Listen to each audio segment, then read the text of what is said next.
తన కొరకు తానేమీ చేసుకోలేకపోయానని జీవులు బెంగ పెట్టుకుంటారని పరమేశ్వరుడు ఒక సంవత్సరం మొత్తం మీద దేశకాలముల యందు సృజించిన పరమోత్కృష్టమైన తిథి అక్షయ తృతీయ. దాని పేరే అక్షయ తృతీయ.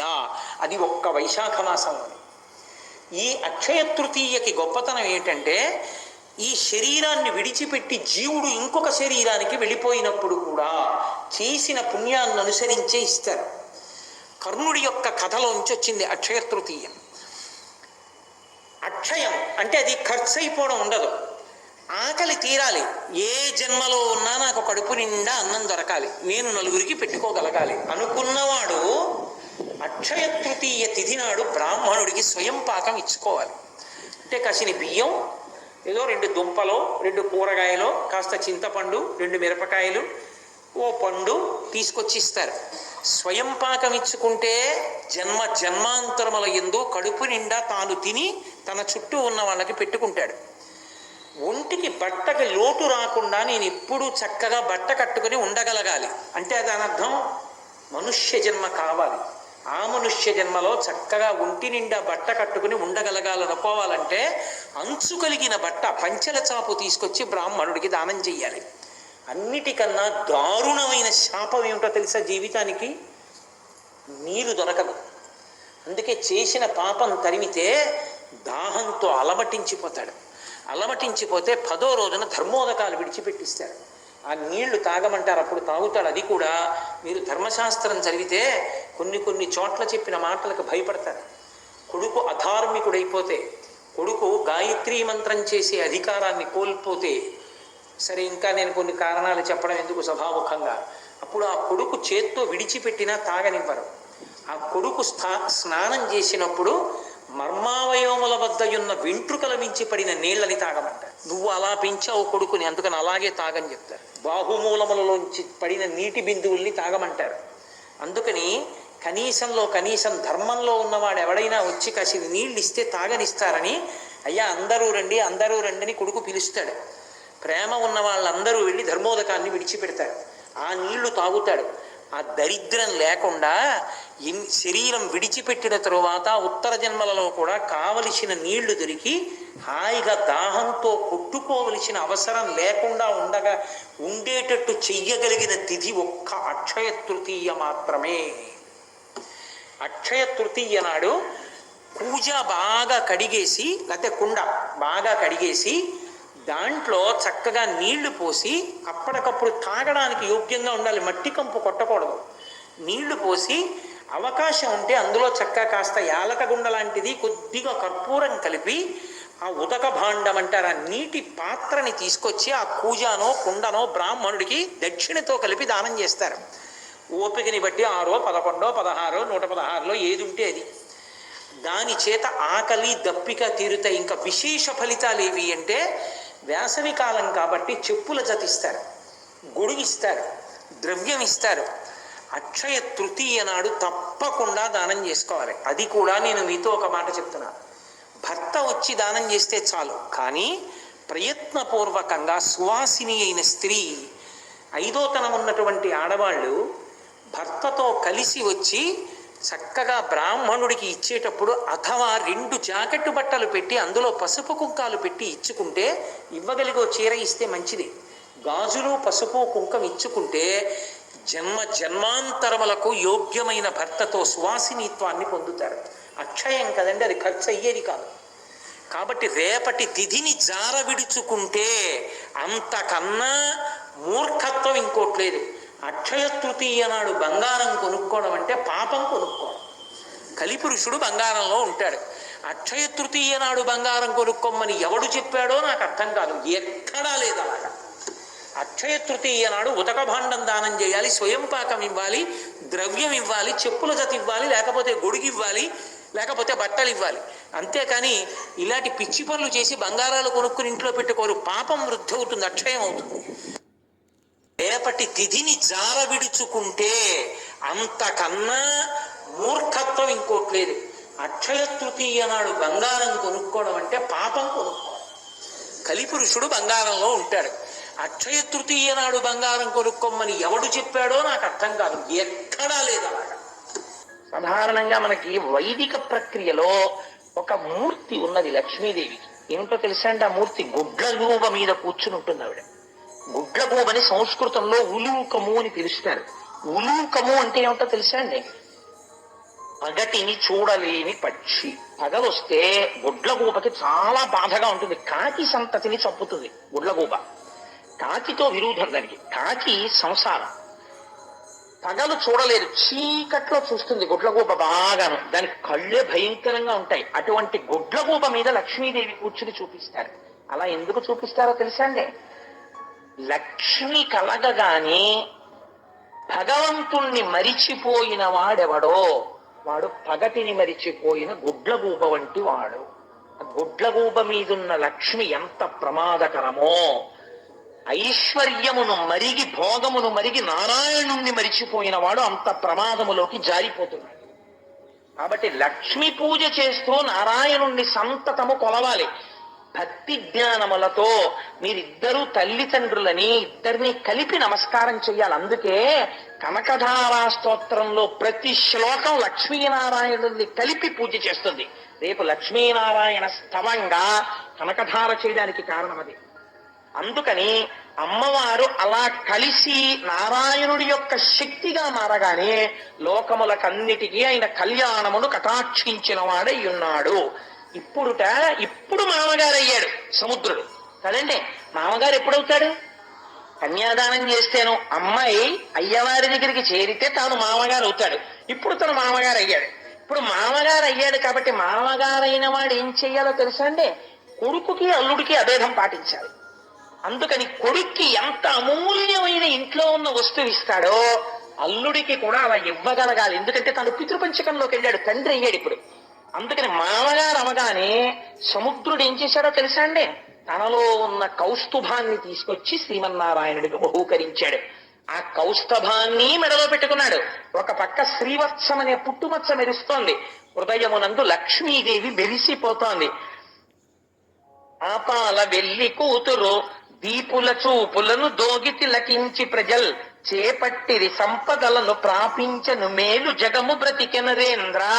ఈ నారాయణుడితో కలిసిన లక్ష్మి ప్రసన్నమైన దృక్కులతో ఇలా చూస్తుంటే లోకాలన్నిటికీ వాళ్ళ కోరికలు తీరినవి. పాలేటి రాసకన్నియ మేలారెడు చూపు లేక మిడుమిడు కంచుం జాలింపుర పురబొక్కుతూ తూలిని రక్కసులు కీడు తోచిన నదిప. లక్ష్మీదేవి చూపు రాక్షసుల మీద మాత్రం పడలేదు. దానివల్ల ఏమైంది? వాళ్ళకి కీడు ప్రారంభమైపోయింది. అమ్మవారి యొక్క అనుగ్రహమునకు కారణమేమి? అమ్మవారి చూపే కారణం. అందుకే అమ్మవారిని మీనాక్షి అని పిలుస్తారు. అమ్మవారి యొక్క అనుగ్రహమునకు కారణమేమి? అమ్మవారి చూపే కారణం.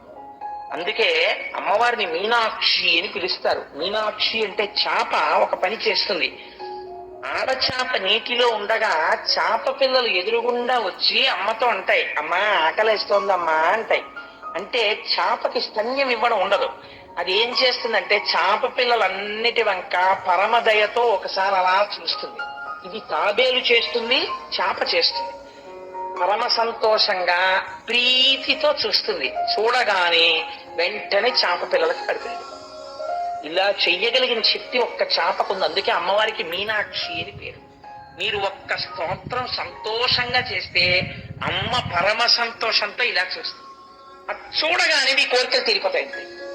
అంతే. అమ్మవారు చూడ్డానికి ఏం చేయాలి? అమ్మా అని ప్రీతిగా పిలవాలి. కాయిక కైంకర్యంగా పూజ చెయ్యాలి. కనకధార స్తోత్రాన్ని అనుసంధానం చెయ్యాలి. అందుకే నీకు పూజతో కనకధార అనుసంధానం చేయడానికి కారణం అది. సరే, ఇంత అద్భుతంగా పాలేటి రాసకన్య, ఎంత గొప్ప మాట అన్నారో చూడండి. ఆ పాల సముద్రం అనబడేటటువంటి రాజు యొక్క కూతురైనటువంటి లక్ష్మీదేవిని పొంది శ్రీమన్నారాయణుడు తరించాడు. కన్యాదానం చేసి సముద్రుడు తరించాడు. అమ్మవారి యొక్క అనుగ్రహాన్ని పొంది ఇంద్రుడు తరించాడు. ఇప్పుడు ఇంద్రుడికి రాజ్యం రాబోతోంది. రాక్షసులకి వచ్చిన రాజ్యం జారిపోబోతోంది. కీడు ఎలా తోచింది? కీడుకి ఫలితమేమి? మీరు విందురు గాని కీడుకి ఐశ్వర్యం పోయే ముందు మొదట ఏముంటుందో తెలుసా అండి? దెబ్బలాటలు వస్తాయి. అందుకే ఇంట్లో మాట్లాడుకునేటప్పుడు ఎప్పుడు పరమ ప్రసన్నంగా మాట్లాడుకోవాలి. అందుకే మంగళసూత్రం కట్టించేటప్పుడు ఇక్కడే కట్టిస్తారు తప్ప మంగళసూత్రాన్ని ఏమండే ఎప్పటి నుంచో ఇక్కడ కడుతున్నారు మంగళసూత్రం ముళ్ళేసి, ఏమిటండి ఎప్పుడు మంగళసూత్రం అలాగేనేంటి, మేము సరదాగా మోడల్ మార్చి నడుము కట్టించుకుంటాం అన్నారు అనుకోండి, కుదరదు, అలా కట్టించకూడదు. మంగళసూత్రం ఎప్పుడు ఇక్కడే కట్టాలి. ఇక్కడ ఎందుకు కడతారు చెప్పండి, అక్కడే ఎందుకు పెట్టారు మంగళసూత్రం, ఇక్కడే ఎందుకు కట్టాలి? మంగళసూత్రాన్ని ఇక్కడ కట్టించుకుంటాం, రక్షాబంధనం కట్టినట్టు ఇక్కడ కట్టించుకుంటాం. మరి ఇంత సెక్యూర్డ్ గా ఉంటుందండి, తెలుస్తూ ఉంటుంది. గబుక్కుని అలవాటు లేనితనం గబుక్కుని జారిపోతుందో ఏమిటో, అలా భయం లేకుండా ఉంటుంది, చేతులకు పెట్టుకుంటాం అన్నారు అనుకోండి, అలా ఒప్పుకోరు. అలా కుదరదమ్మా, అలవాటు చేసుకో, మంగళసూత్రం పెట్టుకోవాలి. సన్యాసం తీసుకున్నవాడు నేను దండం పెట్టుకోవడం, దండం పట్టుకోవడం అలవాటు లేదండి అంటే కుదరదు. చంద్రశేఖర పరమాచార్య స్వామి వారు గొడ్డేసి కట్టుకుని అలవాటు చేసుకున్నారు. అందుకని మంగళసూత్రం అలవాటు చేసుకోవాలంతే. అంతేకాని ఇది ఏదో కొత్తగా ఉంది అంటుంటారు ఆడపిల్లలు పెళ్ళైన కొత్తల్లో, అయినా అలవాటు చేసుకోవాలంతే. అది మరి మంగళసూత్రం ఎందుకు ఇలా మెడలో కడతారు అంటే ఒక రహస్యం మీకు నేను చెప్పేస్తాను. రహస్యం ఏమిటో తెలుసా అండి, ఇక్కడ ఏముంటాయి, జ్ఞానేంద్రియాలు ఉంటాయి. కళ్ళు, ముక్కు, చెవులు, నాలుక, మేధస్సు, బుద్ధి, నిర్ణయాలు చేసేవంతా ఇక్కడ ఉంటుంది శక్తి. ఇది నిర్ణయం చేస్తుంది. కంప్లైంట్స్ అన్ని ఎక్కడి నుంచి వస్తాయి, ఈ కింద నుంచి వస్తాయి. నేను ఇలా కూర్చున్నట్టుగా ఓ దోమ వచ్చిన అరికాలు కరిచేస్తోంది అనుకోండి, ఈ దోమ కరిచేస్తుంటే ఈ అరికాలు దగ్గర ఉన్న నాడీ మండలం నీ అరికాలుని దోమ కరుచుతున్నది, దయచేసి ఈ దోమను తోలెదవుగాక అని ఒక సందేశాన్ని ఇలా పంపిస్తుంది. మెడుల్లా అబ్లాంగే కానీ ఇందులోంచి వచ్చి బ్రెయిన్ కి చేరుతుంది. బ్రెయిన్ ఆ మెసేజ్ రిసీవ్ చేసుకుని మళ్ళీ ఇంటర్లో ఒక ఆర్డర్ ఇస్తుంది. ఎడమ చేతి వైపు కాలు గోకుతోంది కాబట్టి ఒక ఎడమ చెయ్యా నువ్వు కదిలి అసభ్యంగా అందరి ముందు కదలకుండా మెల్లగా జాగ్రత్తగా బొటన వేలుతో దోమని ఇలా అని పోగొట్టి కొంచెం సేపు మాత్రమే గోకి వెనక్కి వచ్చేయి అంటుంది. కాబట్టి బొటన వేలు ఇలా వెళ్ళి అది తీర్చేస్తుంది. ఇప్పుడు ప్రధానంగా ఈ క్రిందనున్నటువంటి శరీరానికి సంబంధించినటువంటి సమస్యలన్నీ ఎందులోంచి చేరతాయి, ఇందులోంచి వెళ్ళి ఇక్కడికి వెళ్తాయి. ఇక్కడి నుంచి వచ్చిన ఆదేశాలన్నీ ఎక్కడి నుంచి వెళ్తాయి, ఇందులోంచి కిందకి. కాబట్టి ఇది ప్రధానం. దీన్ని ఈ కిందనంతటిని ఇది కలుపుతూ ఉంటుంది. ఇది చెప్పిన మాటని ఇది ఎప్పుడూ కాదందు. ఎడం చెయ్యి గోకు అందనుకోండి, అస్తమానం నాకే పని చెప్తారండి, ఆ దోమలు కూడా ఇట్టే కుడతాయంటే ఆ కుడి చేయికి అందుతుంది దాని గోకమనండి అంద ఎప్పుడు ఎడం చేయి గోకుతుంది అంతే. అంతేకాని ఎప్పుడు దెబ్బలాడదు. అందుకే బుద్ధి స్థానము పెద్దవాణ్ణే పెళ్లి చెయ్యాలి. అందుకే ఆడపిల్ల పెద్దదైతే ఆయుక్షీణం అంటారు. పెద్ద పిల్లని చెయ్యరు, చిన్న పిల్లని చేస్తారు. ఎందుకో తెలుసా అండి, చిన్న పిల్ల అంటే మాట వినే పిల్ల. ఇంకా ఈయనకున్న పరువము, ఈయనకున్న బుద్ధి నైపుణ్యము ఆవిడకుండదు. భార్యకి సమస్య ఉండొచ్చు, కానీ ఈ మొహం మీకేం తెలుసు, మొన్న అలాగే చేసొచ్చారు, తగలబెట్టారు, మా అన్నయ్యని అడగండి అనకూడదు. ఏమండి చూసారా, మీరు పాపం మంచివాడు, మీకు అంత బాగా ఇంకాను ఆ మంచితనం మీ మేధస్సుని చెప్పేస్తుంది. తొందరగా అవతల వాళ్ళకి సంప్రీతి పొందుతారు. మా తమ్ముడు గట్టికుడు, వాడిని ఒకసారి సంప్రదించండి అని మంచిగా చెప్పాలి. అందుకని ఈయన ఒక నిర్ణయం చేశాడనుకోండి, ఇది వినాలి. ఇది వినకపోతే అసలు దీని శరీరం అన్ను ఇక్కడే కొట్టేసుకుంటుంటాయి. ఈ చేయికి ఈ చేయి మీద కోపం వచ్చి, ఈ చేయికి ఈ చేయి మీద కోపం వచ్చి కొట్టేసుకుంటాయి అనుకోండి. చూసిన వాడు పిచ్చాడండి అంటారు.